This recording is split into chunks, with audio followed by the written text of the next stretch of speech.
ಅವನು ಯಾವ ಅಯೋಗ್ಯ supreme court ಚೀಮಾರಿ ಹಾಕ್ಸ್ಕೊಂಡು ಬಂದಂತ ಅವನ ಅರ್ಜಿನ ಇಟ್ಕೊಂಡು ನೋಟಿಸ್ ಕೊಡ್ತೀಯಲ್ಲಪ್ಪ 24 ಗಂಟೆ ಒಳಗೆ ನೀನು ರಾಜ್ಯಪಾಲರು ಆಗೋದಕ್ಕೆ ನಾವು ಹೇಳಕ್ ಬಯಸ್ತೀವಿ.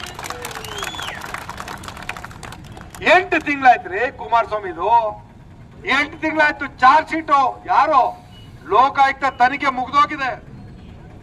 ಲೋಕಾಯುಕ್ತ ತನಿಖೆ ಮುಗ್ದೋಗಿರೋದನ್ನ ಚಾರ್ಜ್ ಶೀಟ್ ಫೈಲ್ ಮಾಡಕ್ಕೆ ಪರ್ಮಿಷನ್ ಕೊಡಿ ಅಂದ್ರೆ ತಿಕ್ಕಾಕೊಂಡು ಕೂತಿದ್ಯಲ್ಲಪ್ಪ.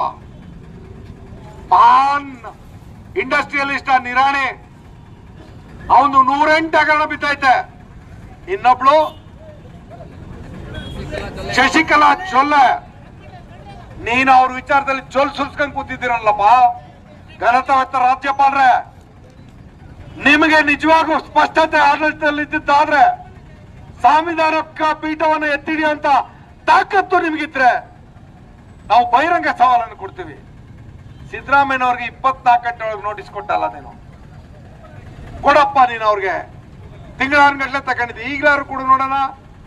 ನಮ್ ಸಿದ್ದರಾಮಯ್ಯನವರು ಒಂದೇ ಒಂದ್ ತಪ್ಪು ಮಾಡಿದ್ರೆ ಅವ್ರಿಗಷ್ಟೇ ಅಲ್ಲ, ನಮಗೂ ಸೇರಿ ಶಿಕ್ಷೆ ಕೊಡೋ ತಯಾರಿದ್ದೀವಿ ನಾವು. ಕಾಂಗ್ರೆಸ್ಗಳು ಈ ರಾಜ್ಯದಲ್ಲಿ ಹೇಡಿಗಳಾಗಿ ನಾವು ಕೂತಿಲ್ಲ. 39 ಸೀಟ್ ಗೆದ್ಬಿಟ್ಟು ಈಗ 19 ಇಳಿದ್ರಲ್ಲ.